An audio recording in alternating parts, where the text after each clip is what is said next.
আমার বাবার পেনশনের সব টাকা কিন্তু আমার পড়াশোনা খরচ করছি মালিক। তো সেই পেনশনের টাকা যদি তুমি ভাগাভাগিও করো, আমার বোনটাও কিন্তু আমি খরচ করছি মালিক। আমার বড় ভাই হিসেবে দায়িত্ব আমার বোনটাকে পড়াশোনা করানো। আমি তো বলি নাই যে আপনি প্রীতি পড়াশোনা অফ করে দেন। আপনি গ্রামে পাঠাবেন, গ্রামে কে অন্য মানুষ থাকতেছে না, অন্য মানুষ পড়াশোনা করতেছে না। এটা কোনো সমাধান না মালিকা। কি যদি চান তোমার কি আপনি? তোমার কাছে যদি মনে হয় যে তুমি কোনোভাবে থাকতে পারতেছো না, এই বাসায় কোনোভাবে তোমার চলতেছে না, তুমি তো বাড়ি চলে যাও, কি?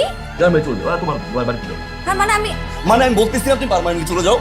আমার মনে হয় আপনি আমাকে- আমার মনে হয় আপনি আমাকে এই চুপ, কি বলতেছেন? চুপ, আপনি চুপ। আপনার আমি family কথা মানুষ বলতেছি, মনে কথা করেন? বলতেছি আমি। আপনি কি বলবেন? কথা বলতেছি আমি কথা বলতেছি। আপনি কি তোমার যদি বলতেছেন? মনে হয় তুমি কোনোভাবে থাকতে পারতেছো না, তুমি তো বাড়িতে যাও। তোমার যদি মনে হয় তুমি কোনোভাবে এখানে থাকতে পারতেছো না, বাড়িতে ঘুরে আসো। You need a break. You need a break. Do you understand me?